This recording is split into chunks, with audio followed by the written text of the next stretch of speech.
Hi dears, +1 തുല്യത ഗാന്ധിയൻ സ്റ്റഡീസിൻ്റെ കഴിഞ്ഞ വീഡിയോയുടെ ഒരു പാർട്ട് 2 ആണിത് കേട്ടോ. നമ്മൾ എന്താ പറഞ്ഞുകൊണ്ടിരുന്നത്? ഇന്ത്യൻ സ്വാതന്ത്ര്യ സമരത്തിൽ ഗാന്ധിജി വഹിച്ച പങ്കാണല്ലേ. അതിൽ നമ്മൾ ഇന്ത്യൻ സ്വാതന്ത്ര്യ സമര കാലഘട്ടം ഗാന്ധിജിക്ക് മുൻപേ ഉള്ള കാര്യങ്ങളും കഴിഞ്ഞൊരു വീഡിയോയിൽ പറഞ്ഞു.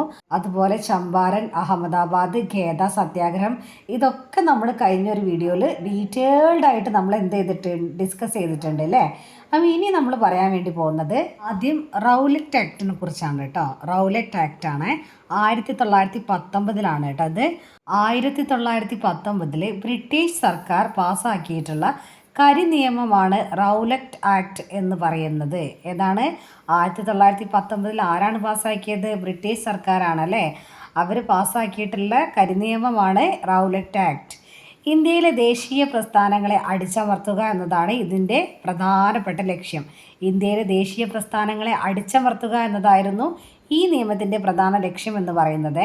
ഈ നിയമത്തിനെതിരെ 1919 ഏപ്രിൽ 6 ഗാന്ധിജി രാജ്യവ്യാപക ഹർത്താലിന് ആഹ്വാനം ചെയ്യുകയായിരുന്നേ. ഇനി ഈ റൗലറ്റ് ആക്ടിൻ്റെ പ്രധാന വ്യവസ്ഥകൾ എന്താണെന്ന് വെച്ചിട്ടുണ്ടെങ്കിൽ, വിചാരണ കൂടാതെ ആളുകളെ അറസ്റ്റ് ചെയ്യാൻ പറ്റും. വാറന്റ് ഇല്ലാതെ അറസ്റ്റ് ചെയ്യാനുള്ള അധികാരമുണ്ട്. കുറ്റം തെളിയിക്കാതെ ജയിലിൽ അടയ്ക്കാം. പൊതുയോഗങ്ങൾക്കും പ്രതിഷേധങ്ങൾക്കും നിയന്ത്രണം ഏർപ്പെടുത്തിയിട്ടുണ്ടായിരുന്നു. എന്തൊക്കെയാണ് റൗലറ്റ് ആക്ടിൻ്റെ പ്രധാനപ്പെട്ട വ്യവസ്ഥകൾ? വിചാരണ കൂടാതെ ആളുകളെ അറസ്റ്റ് ചെയ്യാൻ പറ്റും. വാറന്റ് ഇല്ലാതെ അറസ്റ്റ് ചെയ്യാനുള്ള അധികാരമുണ്ട്. കുറ്റം തെളിയിക്കാതെ ജയിലിൽ അടയ്ക്കാം. പൊതുയോഗങ്ങൾക്കും പ്രതിഷേധങ്ങൾക്കും നിയന്ത്രണം ഏർപ്പെടുത്തി. ബ്രിട്ടീഷുകാർ അവർക്ക് തോന്നിയ പോലെ ഇവിടെ കാണിച്ചു കൂട്ടുകയായിരുന്നു അല്ലേ. അതായിരുന്നു ഈ റൗലറ്റ് ആക്ട് എന്ന് പറയുന്നത്. ഇനി റൗലറ്റ് ആക്ടിൻ്റെ പശ്ചാത്തലം എന്താ നോക്കുകയാണെങ്കിൽ, ഒന്നാം ലോക മഹായുദ്ധത്തിന് ശേഷം ഉണ്ടല്ലോ, ദേശീയ പ്രസ്ഥാനങ്ങളെ നിയന്ത്രിക്കാനാണ് ഈ നിയമം കൊണ്ടുവന്നിട്ടുണ്ടായിരുന്നത്. ഒന്നാം ലോക മഹായുദ്ധത്തിന് ശേഷം ദേശീയ പ്രസ്ഥാനങ്ങളെ നിയന്ത്രിക്കാൻ വേണ്ടിയിട്ടാണ് ഈ നിയമം കൊണ്ടുവന്നിട്ടുള്ളത്. ജസ്റ്റിസ് SAT റൗലറ്റ് അധ്യക്ഷനായിട്ടുള്ള കമ്മീഷൻ്റെ ശുപാർശ പ്രകാരമാണ് നിയമം പാസ്സാക്കിയിട്ടുണ്ടായിരുന്നത് കേട്ടോ.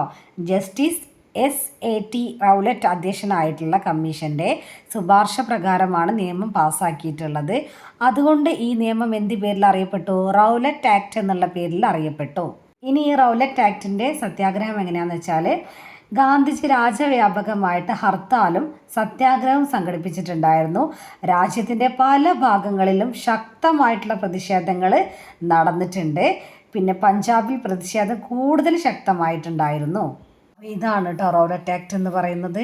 ഇനിയാണ് ജാലിയൻ വാലാബാഗ് കൂട്ടക്കുരുതി. അതെന്താണ്? 1919 നടന്നിട്ടുള്ളതാണ്. 1919 ഏപ്രിൽ 13 പഞ്ചാബിലെ അമൃത്സറിലെ ജാലിയൻ വാലാബാഗിൽ നടന്നിട്ടുള്ള കൂട്ടക്കൊലയാണ് എന്ത്? ജാലിയൻ വാലാബാഗ് കൂട്ടക്കുരുതി എന്ന് പറയുന്നത്. ഇന്ത്യൻ സ്വാതന്ത്ര്യ സമര ചരിത്രത്തിലെ തന്നെ ഏറ്റവും ക്രൂരമായിട്ടുള്ള സംഭവങ്ങളിലൊന്നാണ് കേട്ടോ ഈ ജാലിയൻ വാലാബാഗ് കൂട്ടക്കൊല എന്ന് പറയുന്നത്. സംഭവത്തിൻ്റെ കാരണം എന്താണെന്ന് വെച്ചാൽ, റൗലറ്റ് ആക്ടിനെതിരെ പ്രതിഷേധം ശക്തമായിട്ടുണ്ടായിരുന്നു. അങ്ങനെ ഈ പൊതുയോഗങ്ങളൊക്കെ നിരോധിച്ചിട്ടുണ്ടായിരുന്നെങ്കിലും ജാലിയൻ വാലാബാഗിൽ ആയിരക്കണക്കിന് ആളുകൾ സമ്മേളിച്ചിട്ടുണ്ടായി. അതുപോലെ വൈശാഖി ആഘോഷത്തിനെത്തിയ ആൾക്കാരും അവിടെ ഉണ്ടായിരുന്നേ. അപ്പോൾ എന്താണ് ഈ സംഭവത്തിൻ്റെ കാരണം? റൗലറ്റ് ആക്ടിനെതിരെ പ്രതിഷേധം ശക്തമായിട്ടുണ്ടായതാണ് ഇതിൻ്റെ ഒരു സംഭവത്തിൻ്റെ കാരണം എന്ന് പറയണത്. ഇത് ശരിക്കും ഉണ്ടല്ലോ വലിയൊരു കൂട്ടക്കുരുതി തന്നെയായിരുന്നു കേട്ടോ. ജനറൽ റെജിനാൾഡ് ഡയർ സൈന്യവുമായിട്ട് എത്തിയിട്ട് ഒരു മുന്നറിയിപ്പും നൽകാതെ ജനങ്ങൾക്ക് നേരെ വെടിവെക്കാൻ വേണ്ടിയിട്ട് ഉത്തരവിടുകയാണ് ചെയ്തിട്ടുണ്ടായിരുന്നത്. എത്രയോ ആൾക്കാരുടെ ജീവനൊക്കെ അവിടെ എന്ത് ചെയ്യാണ്? നഷ്ടപ്പെടുകയാണ് ചെയ്യുന്നത്. ഔദ്യോഗിക കണക്ക് പ്രകാരം 379 പേര് കൊല്ലപ്പെടുകയും 1500-ൽ അധികം ആൾക്കാർ അവർക്ക് പരിക്കേൽപ്പിക്കുകയും ചെയ്തിട്ടുണ്ട്. പിന്നെ ഉണ്ടല്ലോ നമ്മൾ കണക്കില്ലാത്തതിൽ അത്രയും ആൾക്കാർ എന്ത് ചെയ്തിട്ടുണ്ട്? മരണമടഞ്ഞിട്ടുണ്ട് എന്നുള്ളതും നമുക്ക് അതിൽ നിന്ന് കാണാൻ പറ്റുന്നതാണ് കേട്ടോ. ഒന്ന് ആലോചിച്ച് നോക്കി, എന്തൊരു ക്രൂരമായിട്ടുള്ളൊരു സംഭവം അവർ നടത്തിയിട്ടുള്ളത്. ഇത് പേജ് നമ്പർ 76 കേട്ടോ. ഈ സംഭവ ശേഷം രാജ്യമൊട്ടാകെ ശക്തമായിട്ടുള്ള പ്രതിഷേധങ്ങൾ ഉയർന്നിട്ടുണ്ടായി. രവീന്ദ്രനാഥ ടാഗോർ തൻ്റെ സർ പദവി ഉപേക്ഷിക്കുകയുണ്ടായി. സർ C ശങ്കരൻ നായർ വൈസ്രോയുടെ എക്സിക്യൂട്ടീവ് കൗൺസിലിൽ നിന്ന് രാജിവെക്കുകയും പിന്നെ സർക്കാർ ഹണ്ടർ കമ്മീഷനെ അന്വേഷണം നടത്താൻ വേണ്ടി നിയോഗിക്കുകയും ചെയ്തിട്ടുണ്ടായി. ഗാന്ധിജി ഈ സംഭവത്തെ ശക്തമായിട്ട് അപലപിച്ചിട്ടുണ്ടായിരുന്നു കേട്ടോ.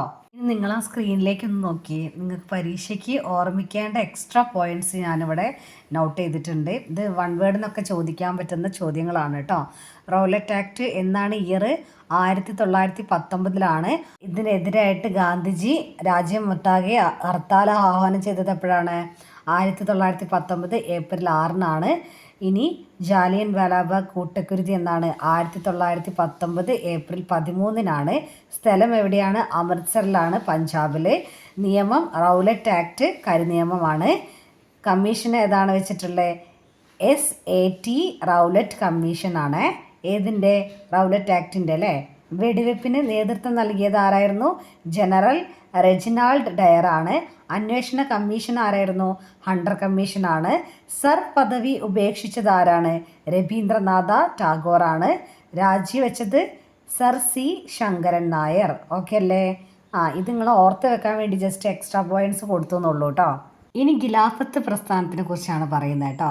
1919 to 1924 വരെയുള്ളതാണ്. പേജ് നമ്പർ പറയാം, 77. അപ്പം ഒന്നാം ലോക മഹായുദ്ധത്തിന് ശേഷം ഇന്ത്യൻ മുസ്ലിങ്ങളുടെ നേതൃത്വത്തിൽ ആരംഭിച്ചിട്ടുള്ള പ്രസ്ഥാനമാണ് എന്ത്? ഖിലാഫത്ത് പ്രസ്ഥാനം എന്നുള്ളത്. ഒന്നാം ലോക മഹായുദ്ധത്തിന് ശേഷം ഇന്ത്യൻ മുസ്ലിങ്ങളുടെ നേതൃത്വത്തിൽ ആരംഭിച്ച പ്രസ്ഥാനമാണ് ഇത്, ഖിലാഫത്ത് പ്രസ്ഥാനം. ഹിന്ദു മുസ്ലിം ഐക്യം ശക്തിപ്പെടുത്തുക എന്ന ലക്ഷ്യത്തോടു കൂടിയിട്ടാണ് ഗാന്ധിജി ഈ പ്രസ്ഥാനത്തെ പിന്തുണച്ചിട്ടുണ്ടായിരുന്നത്. ഖിലാഫത്ത് പ്രസ്ഥാനം പിന്നീട് നിസ്സഹരണ പ്രസ്ഥാനവുമായി ചേർന്നിട്ട് മുന്നേറിയിട്ടുണ്ടായിരുന്നു കേട്ടോ. അപ്പോൾ ഈ ഒരു സമരത്തിൻ്റെ കാരണങ്ങൾ എന്ന് പറഞ്ഞാൽ, ഒന്നാം ലോക മഹായുദ്ധത്തിന് ശേഷം തുർക്കി ഖലീഫയുടെ അധികാരങ്ങൾ ബ്രിട്ടനും സഖ്യകക്ഷികളും കുറച്ചു. പിന്നെ മുസ്ലിങ്ങൾ ഖലീഫയെ മതനേതാവായി കണക്കാക്കിയിരുന്നു. അതിനാൽ ഇന്ത്യയിലെ മുസ്ലിം വിഭാഗക്കാർ ഖലീഫയുടെ അധികാരം സംരക്ഷിക്കാൻ പ്രസ്ഥാനം ആരംഭിച്ചു. ഇതാണ് ഈ ഒരു സമരത്തിനുണ്ടായിരുന്ന കാരണം എന്ന് പറയുന്നത്. ഇനി പ്രധാന നേതാക്കൾ ആരാന്ന് ചോദിച്ചാൽ മൗലാന മുഹമ്മദ് അലി, മൗലാന ഷൗക്കത്ത് അലി, അലി സഹോദരന്മാരാണ് കേട്ടോ അവർ. പിന്നെ മഹാത്മാഗാന്ധി. ഇനി ഗാന്ധിജിയുടെ പങ്ക് എങ്ങനെയാണെന്ന് ചോദിച്ചാൽ, ഹിന്ദു മുസ്ലിം ഐക്യം ശക്തിപ്പെടുത്താൻ പ്രസ്ഥാനത്തെ അദ്ദേഹം പിന്തുണച്ചു. അലി സഹോദരന്മാരോടൊപ്പം ഇന്ത്യയിലുടനീളം പര്യടനം നടത്തുകയുണ്ടായി. ഖിലാഫത്ത് പ്രസ്ഥാനവും നിസ്സഹരണ പ്രസ്ഥാനവും ഒരുമിച്ച് മുന്നോട്ട് കൊണ്ടുപോയിട്ടുണ്ടായിരുന്നു. ഇതാണ് ഗാന്ധിജിയുടെ പങ്ക്. ഇനി ഖിലാഫത്ത് പ്രസ്ഥാനത്തിൻ്റെ അവസാനം എങ്ങനെയാണെന്ന് ചോദിച്ചാൽ, 1922 മുസ്തഫ കമാൽ പാഷയുടെ നേതൃത്വത്തിൽ തുർക്കിയിൽ ജനാധിപത്യ വിപ്ലവം നടക്കുകയുണ്ടായി. പിന്നീട് തുർക്കി റിപ്പബ്ലിക്കായിട്ട് മാറി. 1924 ഖിലാഫത്ത് സമ്പ്രദായം ഔദ്യോഗികമായിട്ട് അവസാനിപ്പിക്കുകയുണ്ടായി. ഇതോടുകൂടിയിട്ട് ഖിലാഫത്ത് പ്രസ്ഥാനം എന്തായി? അവസാനിച്ചു. ഇനി ഖിലാഫത്ത് പ്രസ്ഥാനത്തിൻ്റെ പ്രാധാന്യം എന്താണെന്ന് ചോദിച്ചിട്ടുണ്ടെങ്കിൽ, മുസ്ലിം ജനതയെ ദേശീയ പ്രസ്ഥാനത്തിലേക്ക് കൊണ്ടുവരികയും ചെയ്തു. ഹിന്ദു മുസ്ലിം ഐക്യം ശക്തിപ്പെട്ടു. ബ്രിട്ടീഷ് ഭരണത്തിനെതിരെയായിട്ടുള്ള ദേശീയ ബോധം വളരുകയുണ്ടായി. നിസ്സഹരണ പ്രസ്ഥാനത്തിന് ശക്തമായിട്ടുള്ള പിന്തുണ ലഭിക്കുകയും ചെയ്തു. ഇതാണ് ഖിലാഫത്ത് പ്രസ്ഥാനം കേട്ടോ. ഇതിൽ ഓർത്ത് വെക്കേണ്ട കാര്യങ്ങൾ, കാലഘട്ടം ഏതാണ്? 19 മുതൽ 24 വരെ. 1919 മുതൽ 24 വരെ. പ്രധാന നേതാക്കൾ മൗലാന മുഹമ്മദ് അലി, മൗലാന ഷൗക്കത്ത് അലി ഇവരാണ്. ഗാന്ധിജിയുടെ ലക്ഷ്യം എന്താണ്? ഹിന്ദു മുസ്ലിം ഐക്യം ശക്തിപ്പെടുത്തണം. ഇനി ബന്ധപ്പെട്ട പ്രസ്ഥാനം, ഇതുമായിട്ട് ബന്ധപ്പെട്ട പ്രസ്ഥാനം ഏതാണ്? നിസ്സഹരണ പ്രസ്ഥാനമാണ്. തുർക്കി നേതാവ് ആരാണ്? മുസ്തഫ കമാൽ പാഷയാണ്. 1924 ഖിലാഫത്ത് സമ്പ്രദായം അവസാനിക്കുന്നത്. മുസ്ലിങ്ങളെ ഇന്ത്യൻ ദേശീയ പ്രസ്ഥാനത്തിലേക്ക് കൊണ്ടുവന്നിട്ടുള്ള പ്രധാന പ്രസ്ഥാനമാണ് ഏത്? ഖിലാഫത്ത് പ്രസ്ഥാനം. ഇനി നിസ്സഹരണ സമരമാണ് കേട്ടോ. ഞാനിവിടെ സ്ക്രീനിൽ കൊടുത്തിട്ടുണ്ട് നിങ്ങൾക്ക് നോട്ട്സിന് വേണ്ടിയിട്ട്. 1920 മുതൽ 22 വരെയുള്ള കാലഘട്ടമാണ്. ലക്ഷ്യം എന്താണ്? സ്വരാജ് നേടുക എന്നുള്ളതാണ് ലക്ഷ്യം. പരിപാടികൾ എന്തൊക്കെയാണ്? വിദേശ വസ്തുക്കളും സർക്കാർ സ്ഥാപനങ്ങളും ബഹിഷ്കരിക്കുക എന്നുള്ളതാണ് കേട്ടോ. പിന്നെ നികുതി നിഷേധിക്കുക എന്നുള്ളതും അവിടുത്തെ ഒരു പ്രധാന പരിപാടിയാണ്. പിന്നെ സർക്കാർ പദവികളും ബഹുമതികളും ഉപേക്ഷിക്കുക. ഇതൊക്കെയാണ് എന്ത്? നിസ്സഹരണ സമരത്തിൻ്റെ പ്രധാനപ്പെട്ട പരിപാടികൾ എന്ന് പറയുന്നത്. ഇനി ചൗരി ചൗര സംഭവം 1922 നടന്നതാണ് അല്ലേ. ഇതുണ്ടായതിനെ തുടർന്നിട്ട് ഗാന്ധിജി എന്ത് ചെയ്യുകയാണ്? ഈ ഒരു സമരം പിൻവലിക്കുകയാണ് ചെയ്യുന്നത്. ഇതാണ് ചൗരി ചൗര സംഭവം എന്ന് ചോദിച്ചിട്ടുണ്ടെങ്കിൽ, 1922 ഫെബ്രുവരി 5 നടന്നിട്ടുള്ളത്. സ്ഥലം എവിടെയാണ്? ചൗരി ചൗര ഉത്തർപ്രദേശത്തിലെ സ്ഥലത്താണ് ഉണ്ടായിരുന്നത്. പോലീസ് ജനക്കൂട്ടത്തിന് നേരെ വെടിവെച്ചതാണ് കേട്ടോ ഇതിൻ്റെ പ്രധാനപ്പെട്ട കാരണം എന്ന് പറയുന്നത്. ആ സമയത്ത് രോഷാകുലരായിട്ടുള്ള ജനങ്ങൾ പോലീസ് സ്റ്റേഷനിൽ തീ കൊളുത്തുകയും ചെയ്തു. 22 പോലീസുകാർ കൊല്ലപ്പെട്ടു. അഹിംസാ തത്വത്തിന് വിരുദ്ധമായതിനാൽ ഗാന്ധിജി പിന്നീട് എന്ത് ചെയ്യാണ്, നിസ്സഹരണ സമരം പിൻവലിക്കുകയാണ് ചെയ്യുന്നത്. ഇനി സിവിൽ നിയമലംഘന സമരമാണ് കേട്ടോ. ഈ ദണ്ഡി മാർച്ച് നടത്തിയിട്ടാണ് ഉപ്പു നിയമം ലംഘിച്ചിട്ടുണ്ടായിരുന്നത്. ദണ്ഡി മാർച്ച് നടത്തിയിട്ടാണ് എന്ത് ചെയ്തത്, ഉപ്പു നിയമം ലംഘിച്ചത് 1930 കേട്ടോ. വിദേശ വസ്ത്ര ബഹിഷ്കരണം, നികുതി നിഷേധം, സർക്കാർ സ്ഥാപനങ്ങൾ ബഹിഷ്കരണം, ഇതൊക്കെയാണ് ഇതിൽ നടത്തിയിട്ടുണ്ടായിരുന്നത്. കേരളത്തിൽ കെ കേളപ്പൻ പയ്യന്നൂർ ഉപ്പു സത്യാഗ്രഹത്തിന് നേതൃത്വം നൽകിയിട്ടുണ്ടായിരുന്നു. അപ്പോൾ ഈ സമരത്തിൻ്റെ പ്രധാന ലക്ഷ്യം എന്ന് പറയുന്നത് വിദേശ വസ്ത്ര ബഹിഷ്കരണവും നികുതി നിഷേധം, സർക്കാർ സ്ഥാപനങ്ങളിൽ ബഹിഷ്കരണം എന്നിവ നടപ്പിലാക്കിയിട്ടുണ്ടായിരുന്നു കേട്ടോ. പിന്നെ കേരളത്തിൽ കെ കേളപ്പൻ പയ്യന്നൂർ ഉപ്പു സത്യാഗ്രഹത്തിന് നേതൃത്വം നൽകിയിട്ടുണ്ടായിരുന്നു.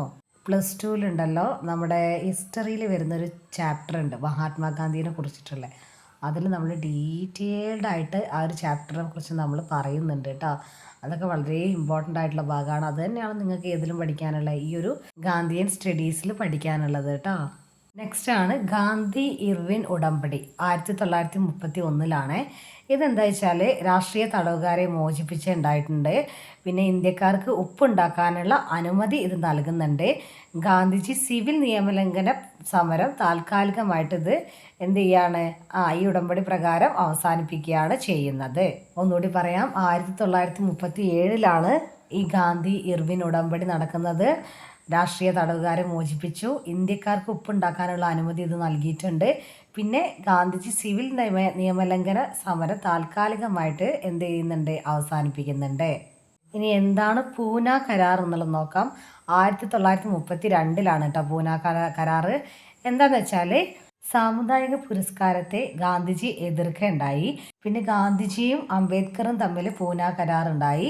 ഹരിജനങ്ങൾക്ക് കൂടുതൽ സംവരണം പ്രാതിനിധ്യവും ഒക്കെ എന്ത് ചെയ്യുന്നുണ്ട്, ഈ പൂന കരാർ മുഖേന ഉറപ്പാക്കുന്നുണ്ട് കേട്ടോ. ആർക്കാണ്, ഹരിജനങ്ങൾക്ക് കൂടുതൽ സംവരണവും പ്രാതിനിധ്യവും ഈ ഒരു പൂന കരാർ പ്രകാരം ഉറപ്പാക്കുന്നുണ്ട്.